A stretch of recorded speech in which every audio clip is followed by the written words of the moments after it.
Beberapa hari yang lalu, orang tua dari anak yang aku bantu itu bilang bahwa anaknya kok happy masuk sini, kok nggak nangis. Biasanya dulu di tempat dia diantar belajar atau terapi itu ngamuk atau nolak, jadi biasanya diajak muter-muter dulu. Jujur Li, untuk aku pribadi ini bukan kali pertama ada kesan seperti itu. Bahkan dulu di klinik aku sering banget dapat anak-anak yang kalau masuk ke kelas aku tuh senyum, atau orang tuanya bilang anaknya mau ke Ibu Mei aja. Tapi tetap aja aku sempat dijudge kayak aku tuh nggak tulus sama anak-anak gitu kan.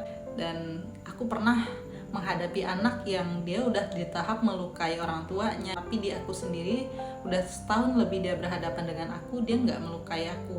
Nah, kenapa hal itu bisa terjadi? Dalam salah satu teori ilmu psikologi disebutkan bahwa pembentukan perilaku itu bagaimana ada aksi, kemudian ada reaksi, dan di tengah-tengahnya itu ada reinforcement, penguatan. Kalau kita hanya mengandalkan konsep itu, kita jadi tidak menganggap bahwa anak kita itu atau anak yang kita bantu itu adalah manusia gitu, yang punya aspek humanis. Jadi selain adanya teori behaviorisme dalam psikologi, ada juga yang namanya teori humanisme, di mana kita melihat manusia itu berdasarkan aspek kebutuhannya juga, yang ujung-ujungnya adalah kita memperlakukan manusia itu selayaknya manusia, kemanusiaan, human. Nah, untuk tipsnya, gimana sih caranya supaya anak itu tidak ngamuk ke kita, tidak tantrum, tidak marah-marah gitu kan ya.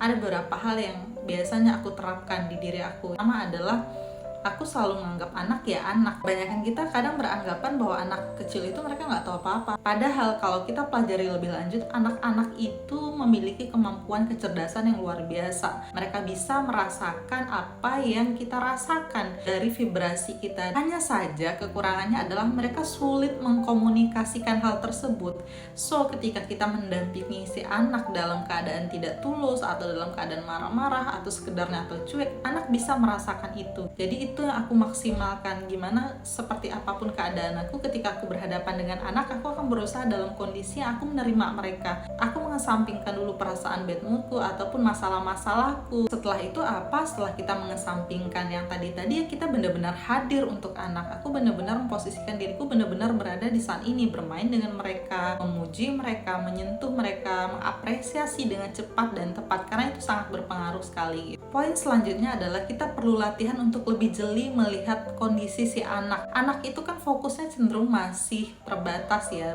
belum selama kita sebagai orang dewasa. Kita orang dewasa 1 jam masih bisa fokus, anak-anak nggak bisa. Jadi kita nggak bisa memaksakan mereka 1 jam harus belajar aja, nggak bisa. Kita harus paham bahwa anak butuh untuk refresh lagi otaknya. Nah, kalau kita cenderung maksa dia belajar terus, dia akan ngamuk, dia akan marah. Sebenarnya anak lagi menyampaikan ketidaknyamanannya. Ada yang sampai tertidur tapi kita paksa juga gitu kan. Akhirnya yang terjadi apa? Anak tidak nyaman dengan kita.